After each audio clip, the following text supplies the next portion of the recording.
My name is Mike. I graduated from a technical college specializing in industrial studies and moved to the big city, New York, at the age of 20. Perhaps due to my impressive performance in the interviews, I, a newcomer, was assigned to work at the headquarters. I worked tirelessly every day for the company. However, an unbelievable incident happened to me. One day, the president of a client company called our headquarters directly. I happened to be the one who answered the phone. Thank you as always for your support. I greeted him as usual.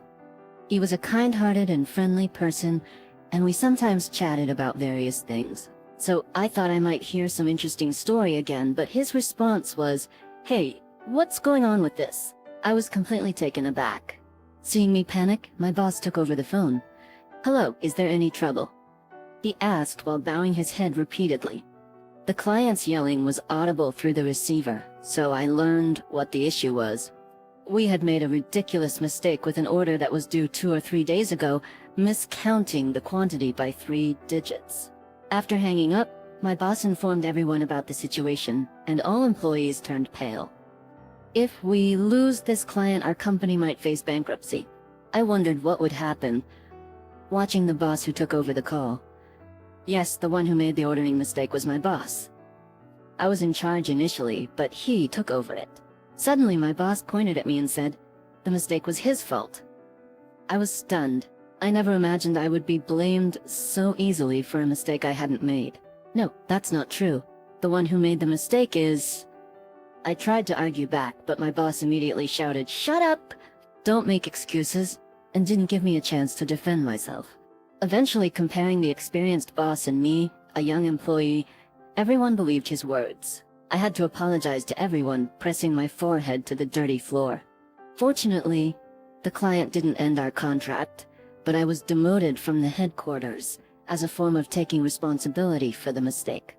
That night, when I saw the demotion letter, I cried all night in frustration. My new assignment was a simple assembly work, a conveyor belt. A job usually done by part-timers or contractors. It seemed like my boss had been scheming behind the scenes. I was labeled as the young guy who almost destroyed the company to the outside world. So even the other employees in the assembly section treated me as a nuisance. My boss probably wanted to get rid of me quickly after pinning his mistake on me. It felt like a clear case of crushing the young. I lost all my anger. My days became unfulfilling. Even temps and contractors whispered, "Isn't that guy a full-time employee? Why is he doing our job?" I heard he made a big mess at the headquarters, so now he can only do these tasks. Should I resign? Back then, I seriously considered resigning. To relieve stress, I relied heavily on alcohol. I was fine during last year's medical checkup, but next year might be risky. But with such a work environment, I couldn't give up drinking.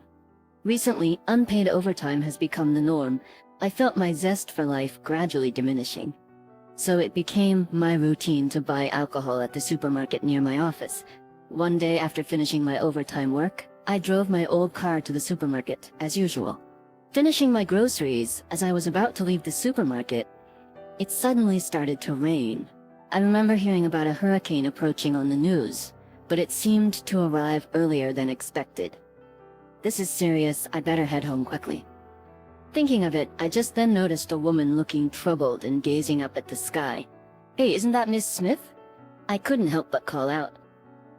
Good evening." Miss Smith noticed me and bowed her head slightly. Her name is Susan Smith. She works as an office clerk at the same company I was transferred to. Miss Smith is a very quiet person and doesn't talk much with others. I've only ever talked to her about work. It was my first time seeing her in casual clothes. "You're caught in the rain, huh?" I asked. "Yes, actually I came by bike," she replied. The rain was indeed too heavy for biking, especially with the hurricane approaching. "Do you have anyone who can pick you up?" I asked. She said no. "I can give you a ride if you'd like. I have a car," I offered without thinking too much. She seemed surprised.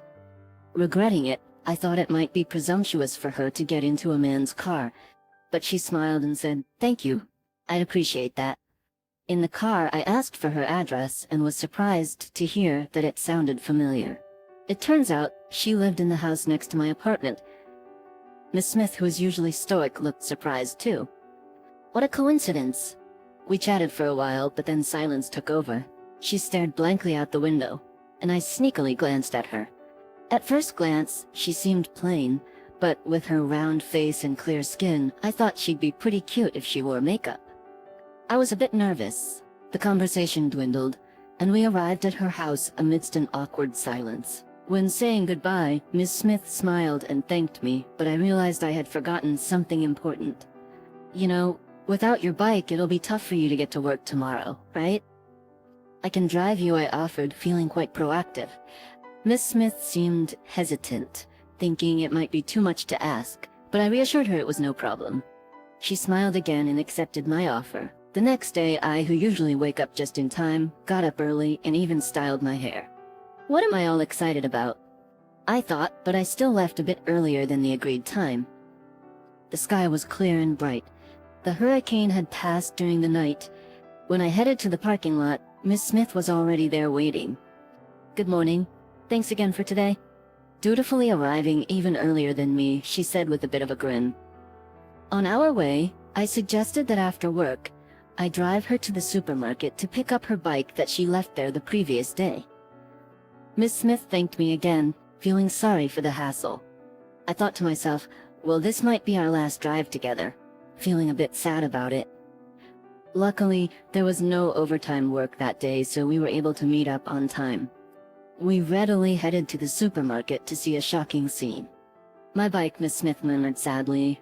And true enough, the bike she had parked at the supermarket last night was utterly destroyed by the hurricane, broken into pieces. I'll drive you home today too, and we can take your broken bike with us, I offered. So sorry. She apologized. No, it's totally fine. In fact, I'll drive you until you get a new bike. I insisted. She seemed hesitant, but eventually accepted my offer with gratitude. This extended our daily drives a bit longer. Spending time together in the car every morning and evening, we gradually became more comfortable with each other. Slowly, spending time with Miss Smith became the highlight of my day. One day after work, we stopped by the supermarket as usual. I picked up some beer and a dinner box for myself. Do you always eat boxed meals? She asked. Yeah, I'm not good with cooking, I replied with a sheepish smile. Then she offered, would it be alright if I cooked dinner for you tonight as a way of saying thank you? I was so surprised and exclaimed, really? That would be great. She modestly said she could only make simple dishes, but of course I wouldn't turn down her offer. That night, I savored Miss Smith's cooking at my place. The pork salad she made was delightful. As a way of returning her kindness, I asked her out on a date. Gradually, we grew closer and eventually started dating. I began calling her by her first name, Susan. After dating Susan, the world seemed to change for me. I was once laughed at by the other workers, but now I felt motivated to do even the simplest tasks with all my might. Using my experience from the headquarters, I proposed efficiency improvements to the factory manager. Initially, my suggestions were dismissed, but Susan's support helped me overcome these adversities. With that in mind, I pushed through adversity. Eventually, my persistent efforts paid off, and the proposed improvements were implemented. This resulted in reduced overtime, and the saved budget was added to everyone's salary. From being an outcast, I was now called the savior by my colleagues. Susan supported me through all this, celebrating our successes together. I was overjoyed by this. 2 years passed. I was invited back to the headquarters due to my performance at the factory. With Susan by my side, I had regained my spirit and had become a key player at the factory. My achievements were recognized. When I told Susan about this, she was thrilled. But also, it's sad that we won't be working at the same place. Seeing her reaction, I decided to propose. Will you marry me? Please stay by my side forever. Holding her hand, I conveyed my feelings. She looked serious and began to open up about herself. I'm not sure if I can be happy. Susan's father was a chronic cheater, and her parents fought constantly. Her mother often expressed regret for marrying such a man, resenting him bitterly, which Susan overheard. Eventually, her parents divorced, and Susan was taken in by her mother. She hoped for a peaceful life then, but it didn't turn out that way. Her mother began to lash out at Susan, blaming her for the divorce, and even resorting to violence. Susan was confused and hurt, unable to understand why her mother, who regretted her marriage so much, would suddenly say such things. Still, when her mother calmed down, she would apologize and embrace Susan, making it hard for her to leave, despite her age. But after friends pointed out that she was experiencing domestic violence, Susan finally left, despite her mother's pleas. These experiences made her question the meaning of marriage and love. And even though I love you, when I think of my parents, I'm worried that you will abandon me. Thinking like that made her feel anxious. If something happens to me, she thinks it's all her fault, and she's filled with guilt. Susan doubted her ability to be happy, to love, and raise children. Fearing she would make me unhappy, I was shocked to hear about her past. However, when I saw her shaking her small shoulders, I couldn't help but hug her. "Thank you for sharing your painful past, Susan. I still want to marry you," I said, and shared my own story. I talked about how painful it was when my boss blamed me for a mistake, but I couldn't do anything about it. And everyone made me feel like a nuisance.